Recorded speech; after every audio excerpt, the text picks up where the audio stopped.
Late ka po sa akin. 'Di ba? Sabi nga yung pagiging call center, bayaning puyat. 'Di ba? Okay, but right now, mag full-time ma'am, full-time wife. So I'm full-time dito po sa business po natin. So current ranking ko, Gold Executive Prime ng company. Yun, nagkaroon na rin po ako dito ng mga sasakyan.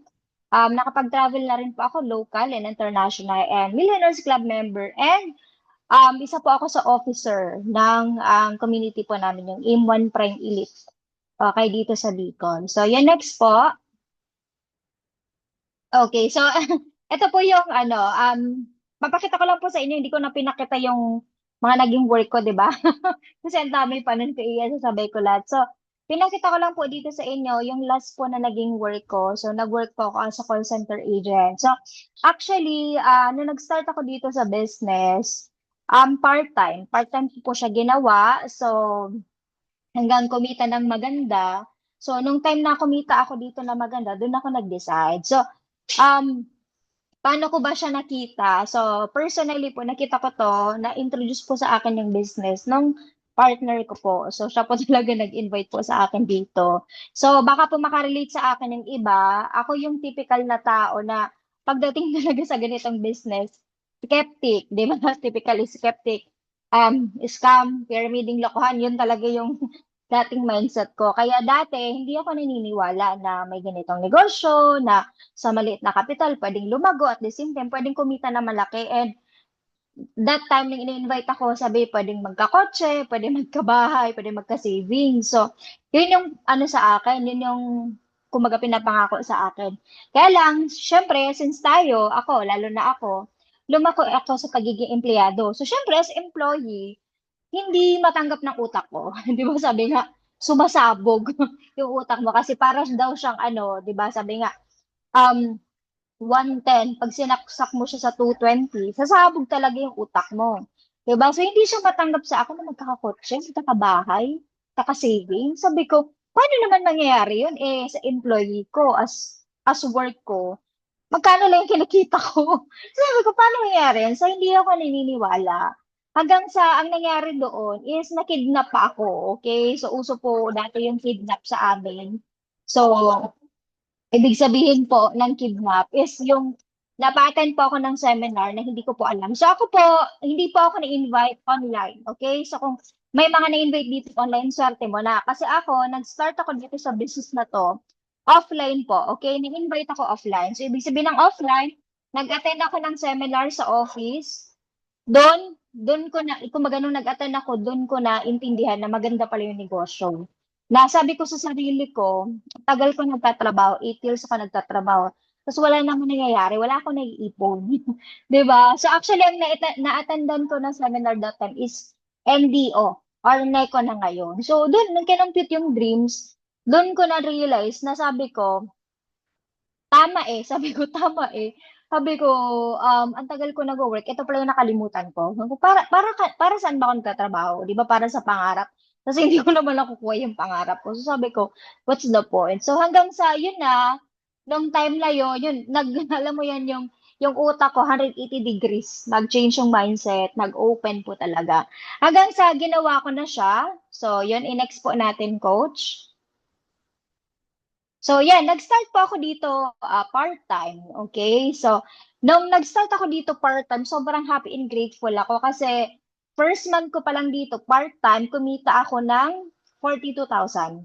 Okay, so dito po sa Bicol, pag sinabing call center, okay, 'di ba pag usually kasi pag sa Manila ang call center kumikita ng 40, 50,000. Pero pag dito ka kasi sa province, mababa lang yung rate, pero mababa naman kasi dito yung expenses. 'Di ba, compare sa Manila. So, basically, nung nag-work ako sa call center agent, I'm earning nasa around 15,000 a month. So, nung kumita ako ng 42,000, sabi ko, basically, this is 3 months of my current salary. Sabi ko, kung part-time pa lang, tapos kumita na ako ng 42,000, sabi ko, how much more? Pag ginawa ko pa to full-time. Okay? So, doon ako nag-decide. After that, nag-resign ako. Okay, full time ko to. So, yun, sunod-sunod yung naging achievement natin. So, yan. Yun, nag-check ako dito, worth 100,000 dahil sa business na to. So, kasi that time, actually pandemic to eh, nung time na to, sabi ko, Um, Anong feeling? Kasi ang daming naglalabas ng result na chumecheque ng 100,000. Sabi ko, anong feeling? Nag-cheque ng 100,000. So, ang ginawa ko, nag-cheque rin ako. Inipon ko yung laman ng account ko. Tapos, chinek ko. Ah, grabe, iba yung feeling. Di ba? Yung sa first time, lalo na kung kumikita ka lang ng minimum as empleyado. Tapos, bigla ka makakahawak ng 100,000. Tapos, buo. Di ba? Kasi yung 100,000 sa mga empleyado, basically, baka ano na rin yan, nahawakan nyo na lang yan, kaso nawala din sa kamay nyo. So, iba pala yung feeling pag yung 100,000, nahawakan mo ng buo, di ba? So, sa akin, grabe, sobrang baliw ako nung first time ko talaga ma-experience yung 100,000 sa kamay ko. Ang ginawa ko nun, nung withdraw ko, nilagay ko sa bag ko. Tapos, yes, masarap po talaga, Coach Shi. Okay, so, yung time na yon ginawa ko, withdraw ko. Ang saya kasi nung withdraw ko yung 100,000, pina-withdraw ko siya lahat 500. Ko gusto ko lahat 500 para madami, di ba? So, nung time na yon nung withdraw ko siya, nilagay ko siya sa bag ko. Di ba? Tapos, hindi ko siya ginagalaw, hindi ko siya binabawasan, kaya ko bawasan, di ba? Tapos, after that, um, nilagay ko sa bag ko bago ako matulog, chinek ko yung bag ko. Di ba? Sinabi ko nandoon. Tapos pagkagising, di ba? Ah, mas malala to si Kochi. O, gusto niya ng 100. Okay, so, yun, pagkagising ko, grabe, chinik ko ulit. Diba? Check ko nga, baka andyan na. Kung nandiyan tayo 100,000. So, imagine niyo yun, guys. 100,000 pa lang yun. Sabi ko, ano pa yung feeling pag 1M yung mahawakan ko, di ba? So, grabe. So, yan yung, ano, dun sa picture, grabe. Hindi pala yan, hindi pala yan kasi mga 500 pala, hindi ko na kasi nakuha yung picture. So, yun yung mga naging result natin dito sa business. So, yan, next po. So, ito po. So, yun, nagkaroon tayo ng result. Bumili tayo ng MacBook. So, yun, first, ano ko siya, dapat ang bibilin ko lang is Huawei. Okay, so yun lang talaga yung gusto ko sanang bilhin. Kaya lang sabi sa akin ng mentor ko, dapat bumili ka na nung ano, MacBook. 'Di ba? Sabi ko, bakit naman mentor? 'Di ba yung, sabi ko, 'di ba mentor, yung MacBook pang mayaman yan? Sabi niya, 'di ba mayaman ka? Sabi ko, tama eh. Sabi ko, sige, bibili ako na. So, bumili ako ng MacBook. Tapos ito naman iPhone. So, sabi ko, since meron na ako ng MacBook, gusto ko rin ng iPhone. So, right na ito pong gamit kong phone is iPhone. iPhone po siya, iPhone 13. Okay, so, grabe, imaginein mo, kasi never ko na-imagine sa sarili ko. Kasi nung nag-empleyado ako, 5,000 lang na worth of phone. O kaya, pinakamalaki ko na ata naging phone na nag-work ako is worth 20,000. Di ba? Pero itong phone ko, kahit iPhone 13 lang to, guys, 54,000 din yung bili ko dyan. Di ba? So, sabi ko, grabe, imagine mo, sabi ko, kung nang nag-work ako dati, dalawang phone na sana itong mabibili ko. So, yun. Kaya sabi ko, grabe, iba pala talaga. Kasi, kumbaga dito sa business natin, hindi ka lang dito tuturuan kumita ng pera. Tuturuan ka rin dito paano mas mangarap ng malaki. At the same time, para mas maging abundant yung utak mo na hindi ka lang talaga pang ganito. Kaya mo pala talaga makuha yung mga bagay na pinapangarap mo. Ganon kaganda sa negosyo natin. Okay? Next po. Okay, so ito naman po yung mga naging award natin. So actually, nung ginagawa na natin yung business full-time, so ginalingan po talaga natin hanggang sa nagkaroon po tayo ng award. So actually, ang maganda sa negosyo natin, the moment ginawa mo siya, tapos ginalingan mo talaga, yung recognition, bonus na lang po siya. Para sa akin, bonus lang siya. Kasi pag nagsipag ka, tapos ginalingan mo, magkakaroon ka po talaga ng mga ganyang results. So ito po yung time, I think 2021 to. 'Di ba? Naging part po ako ng top 20 ng Bicol. Okay, so top 14 po ako. So, nung pagka next year naman, 2022, naging top 19 tayo. Medyo bumaba. Kasi mas marami yung, mas marami yung mga nag-top. Mas marami ng malalaki yung income. So, yun. Kaya, yun yung ano ko. Kasi ako para sa akin, ang goal, hindi ko naman talaga goal, yung ma-recognize, ganyan. Ang goal ko lang talaga is kumita at the same time, 'di ba, yung tipong kasi para sa akin kasi siguro typical na mindset lalo na as 'di ba laki as empleyado, yung makabayad ka lang ng mga bills, mga ganyan. So yun lang dati kong mindset. Pero dito grabe, sabi ko may mga ganito pa palang bonus. bonus and perks the moment na ginagalangan mo yung business at the same time, ginagawa mo talaga yung part mo. Okay? So, sulit, 'di ba? Sabi nga, sulit lahat ng pagod at puyat mo the moment na ibigay mo talaga 100% dito sa negosyo natin. Okay, next po. So, ito naman po yung karoon po tayo ng award. So, ito po yung time na na-awardan din po ako as part ng Millionaires Club.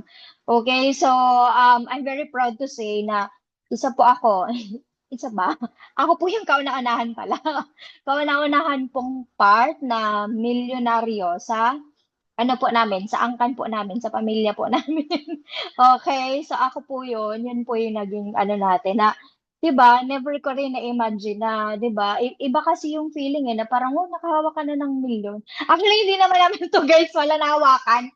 Ano lang 'to, hindi ko alam, dumaan lang ba 'to sa palad. Kasi sabi nga, yung first million mo talagang hindi mo siya mararamdaman, pero yung mga succeeding mo, dun mo na daw mararamdaman talaga siya.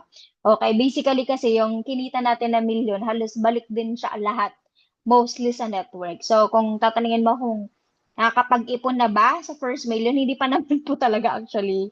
Okay, but anyway, ipapakita ko naman sa inyo next kung saan naman napunta yung mga kinita natin. Okay, so yan po yung sobrang grateful ako diyan nung time na na-awardan ako diyan kasi sabi ko, grabe, ito pala yung feeling, 'di ba, na never ko din na-imagine na darating ako sa ganitong point na sabi ko, dati ina-attract ko lang siya, dati pangarap ko lang siya, pero 'di ba, mangyayari pala sa buhay mo 'yun, 'di ba? Next po.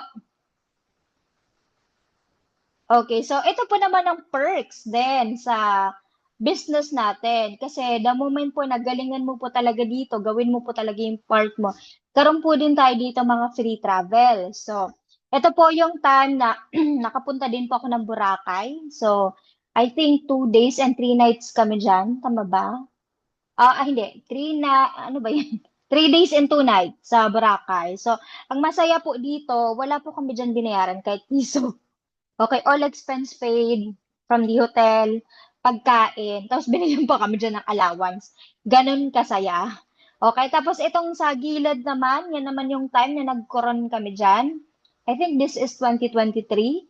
Okay, ito kasing Boracay 2022. Yung Coron is 2023. Okay, so lahat din po libre.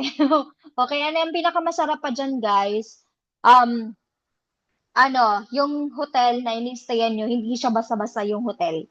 Talagang mga 4-star, 5-star hotel, hindi talaga tipid. Okay, na never ko siya na-imagine. Kasi dati nung nagwo-work ako as call center, pangarap ko lang siya. Kasi yung mga ka-work ko dati na parang nagpaplano sila mag-Boracay, nagpaplano sila mag-Palawan, pero ano pa sila, nag-iipon pa sila ng pera para lang makapunta doon sa mga lugar na yun. Tapos yung iba naman naglo-loan pa. 'Di ba, para pumunta doon mga minimum 20 to 30,000 na budget para makapunta doon, para all out, para hindi tipid, 'di ba? Pero sa atin, grabe, the moment na galingan mo 'tong negosyong 'to, the moment na sipagan mo talaga, makukuha mo lang siya libre. Perks lang siya the moment na galingan mo yung negosyo natin. Okay, next po.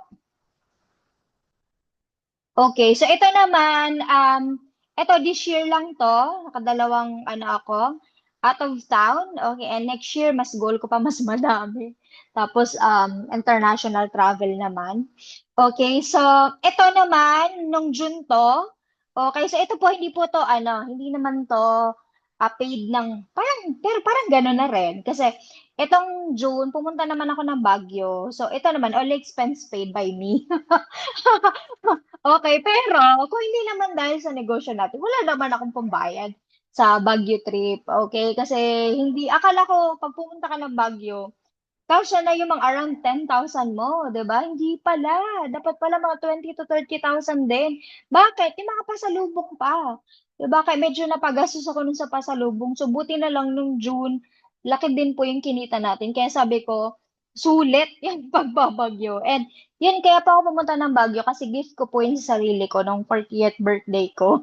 Okay, so sabi ko sa sarili ko, dapat nitong birthday ko, mag-travel ako, yun yung gift ko. Tapos at the same time, kasama ko dyan yung family ko.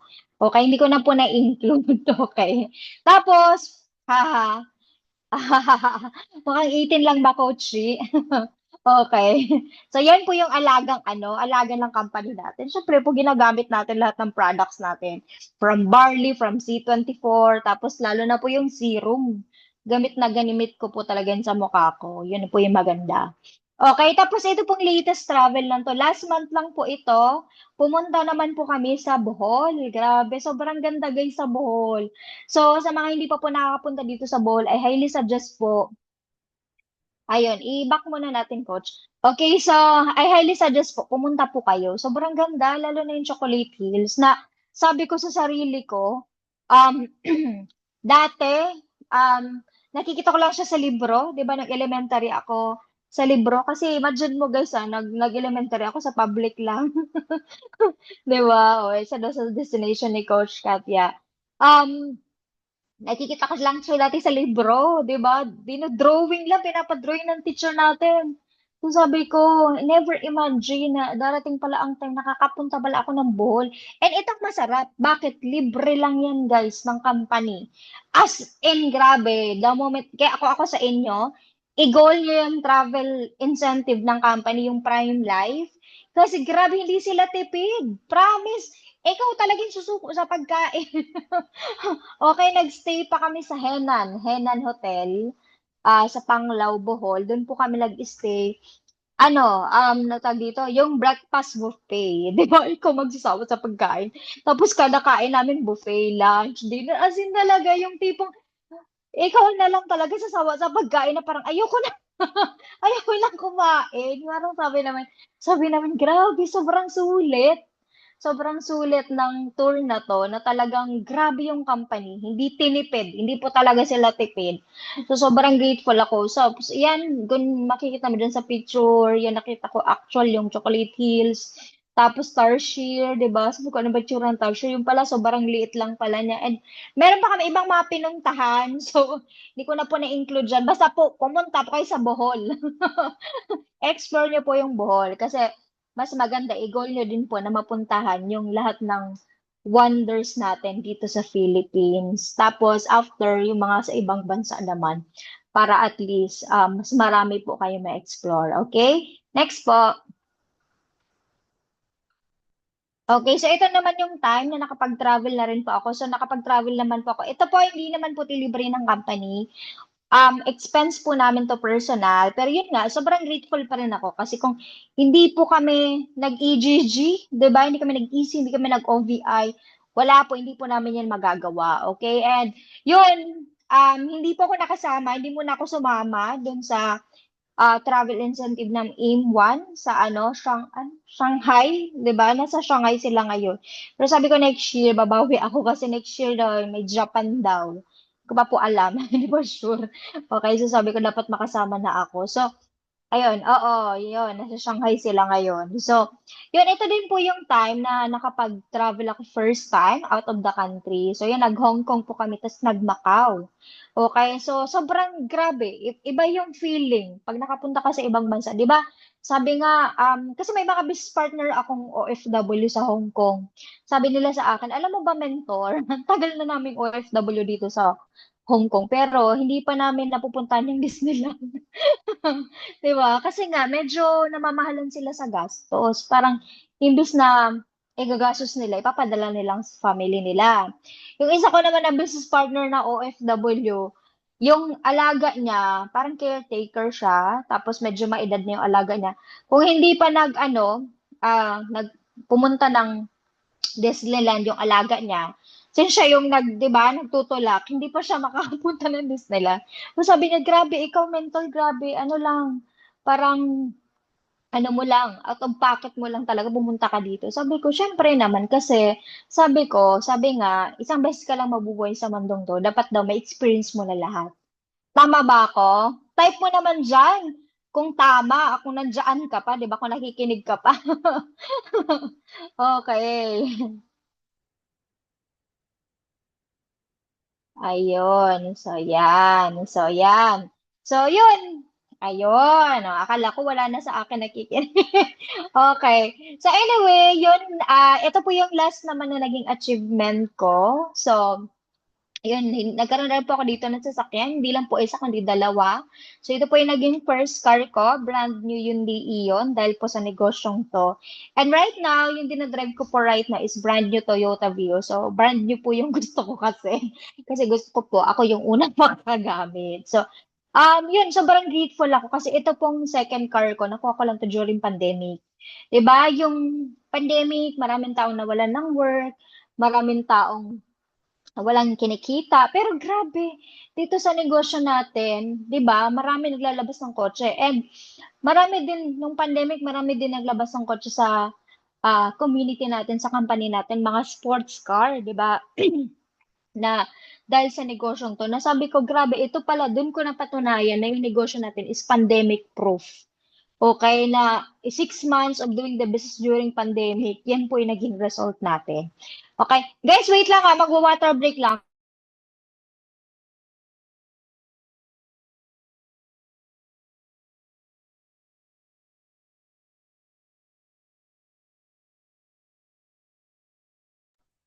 Okay, so medyo nasamid po. So, yun. Anyway, so yun po, yun yung mga naging result natin na, 'di ba, para sa iba, kung yung sasakyan is anong tawag dito? Expenses, sa atin po necessity. Kasi gamit na gamit po talaga natin 'yan as result dito sa business. Kumaga nagagamit natin siya sa negosyo natin para mas lumago. Yun naman po yung advantage noon. Okay, next po. Actually po, don't worry, palapit na ako matapos. Okay, so baka nag-exceed na ako sa 20 minutes, sabi ni Mentor Ems. Malapit na po ako matapos, Mentor. So, ito naman po, yung ilan po sa mga OFW sa naman nagkaroon ng results sa team po namin. So, most of my business partner din po kasi is OFW. So, ito po ilan sa mga natulungan po namin. So, ito po si Tito Alfredo, construction worker po siya sa Guam. He's doing the business part namin. Yan na rin po yung naipon niya. So, nasa 32,000 na rin po. Part-time. Okay? So, ganun po kaganda. And ito din po si Coach Joselito Serting, Assistant Restaurant Manager sa Chowking sa Saudi. Pero nagawa pa rin yung kumita dito part-time. Okay? Dahil po sa sistema po natin. And ito naman po, si Tito Edwin. Si Tito Edwin naman po, business partner po namin siya sa Guam. Um, ang negosyo po niya is may traditional business po siya sa Guam. And 'di ba, imaginein mo may negosyante na. Pero anong tawag dito? Naging open pa rin sa business. And yan, kumita na rin siya na sa 57,000. Okay, hindi na po masama, 'di ba? Kumbaga, imagine mo negosyante na pero naging open pa rin sa business. 'Di ba? Next po. Okay, so ito naman, si Tito Vicente. Okay, si Tito Vicente naman, yan, part-time din na ginagawa yung negosyo. So, business partner din namin siya sa Canada. And right now, yan na rin po yung kinita niya, nasa 59,000, part-time. Okay, kumbaga malaking bagay kasi as OFW, kaya po sila na-encourage na gawin yung business kasi mostly ang problema nila is hindi po sila nakakapag-ipon. Mostly po is puro lang padala. 'Di ba, dito sa Pinas, sa family nila yung pera. Pero nung ginawa nila 'tong negosyo, kahit papaano, nakapag-ipon sila sa account nila. So, yun po yung goal namin. Sabi ko sa kanila, mas maganda gawin niyo 'tong negosyong 'to para at least pwede niyo 'to maging retirement income or retirement plan, 'di ba? The moment mag for good na kayo, at least yung negosyo no, tuloy-tuloy yung income, 'di ba? Next is yung si Tita Beth. Si Tita Beth naman po, business partner po namin siya sa USA. So, yan na rin po yung total na kinita niya. Nasa 77,000 na rin. Okay, tapos last, ito pong isa sa business partner namin sa Guam, si Tita Sofia. Si Tita Sofia naman po is accountant by profession sa Guam. Okay? And right now, yan na po yung total na kinita niya. Actually, hindi ko lang po kasi ito na-update. Pero right now po, magto 200,000 na din po yan. Part-time. Okay?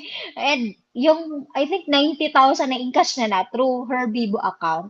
Kaya yung time na yun, sabi niya sa akin na, nung nakuha niya yung encashment niya, sabi niya, mentor, totoo pala. Kasi minsan yun yung duda ng mga OFW niya. Parang, makukuha ko ba talaga yung laman ng account ko dyan? So, nung time na na-encash niya na through her Bibo account kasi pre-process namin yung Bibo nang umuwi siya dito sa Pinas. And yun, no, na-encash siya. Nag-encash ka siya ng 90,000. Ang pumasok sa account niya, I think 82,000 kasi yung iba, tax, tapos charge. So sabi niya, mentor, totoo pala. Okay, so yun. I think yan na yung last slides ko, di ba? Mentor, ayun. So, yan actually, tapos na rin pa ako, di ba? Sorry, di ba? Umabot tayo ng 30 minutes. Okay, so, yan po. So, sana po marami po kayo natutunan. At the same time, na-inspire po kayo kahit pa paano sa aking story and paano din ako nag-start. Siguro po, ayun. Okay. Okay. So anyway, siguro po, mag-iwan na lang po ako ng tips or advice. So, siguro po dito, tip ko na lang po sa mga empleyado, katulad ko din po, lalo na po nandito ka lang sa Pilipinas, hindi po masama na magdagdag ka ng pagkakakitaan. Kasi, sabi nga, sa panahon ngayon, hindi na talaga uso na isa lang yung ginagawa mong source of income. Mas maganda, isa, dalawa, tatlo. 'Di ba? Para kumbaga, mas maraming source of income na pumapasok, mas mabilis mo makukuha yung pangarap mo. Kasi, kumbaga, maging realistic na tayo. Kung aasa lang kasi tayo sa sahod natin, matagal natin makukuha yung ano natin, yung mga pangarap natin. And hindi naman po tayo dito nabuhay sa mundong to para lang sa wala, 'di ba? Ang pangit kasi no, nabuhay ka tapos mamatay, 'di ba? Parang walang kwento. Mas maganda nabuhay ka, 'di ba? Marami ka na-inspire, marami kang taong natulungang gumanda yung buhay through this business. Tapos, doon, 'di ba? So, yun yung magandang ano doon, the moment na ano gawin mo to. Tapos, hindi mo naman po kailangan na iwanan agad yung work mo. I highly suggest, pwede mo pong gawin yung ginawa ko. Nag-start ako dito part-time, tapos yung kinikita ko sa work ko, tinapatan ko lang, 3 months time. Nung kinita ko na, yung kinikita ko sa monthly sa work ko, tinapatan ko siya, nagawin kong 3 months na kitain. So, yun, dun ako nag full-time. Okay? So, pwede nyo rin po gawin yung ganon. Tapos, yun, kasi iba pa rin po, pag kayo po nagdidesisyon sa sarili nyo, kayo nagdidesisyon kung magkano yung kitain. Yun kasi yung pinaka nagustuhan ko dito sa business. Kasi, hindi kasi tayo katulad ng empleyado na 15,000 ka lang, 20,000. Parang kahit anong effort mo, 'di ba? Hanggang dun lang yung income mo, 'di ba? So, dito kasi sa business, yung effort mo, tatapatin din ng income mo. So, kung masisipagan mo dito, mas malaki din yung kikitain mo. Tama? Then sa mga OFW naman, gawin niyo po 'to. Sabi ko nga kanina, gawin niyo po 'to as retirement plan niyo. Na ako may mga kausap ako from Saudi, may mga kausap ako from Kuwait, Jordan, gano'n na um gusto nila mag for good. Gustong-gusto nila mag for good. Kaso nga lang, wala man silang ipon, kaya sila makapag for good. Kaya sabi ko sa kanila, what if gawin mo tong business part-time, bigyan mo to ng oras. What if pagdating ng time, ito yung maging way para makapag for good ka? Ayaw mo pa ba nun? And ang maganda doon, hindi nyo pa siya mag-isa gagawin. Bakit? Tulungan tayo dito. Tulungan system. Teamwork. Parang ngayon, sa totoo lang, pag may nag-join dito, wala naman akong kikitain. Okay, kaya lang, service po namin to sa team, service po to namin sa community, service po namin to sa company. So, mas marami tayong taong nai-inspire, mas marami tayong natutulungan, mas maganda. So, yun lang po. Thank you so much sa lahat ng participants and sa lahat na nag-participate. Thank you so much, Mentor Ems, sa pag-invite sa akin sa privilege sa makapag-share ng journey ko. So, yun lang. Thank you so much and God bless.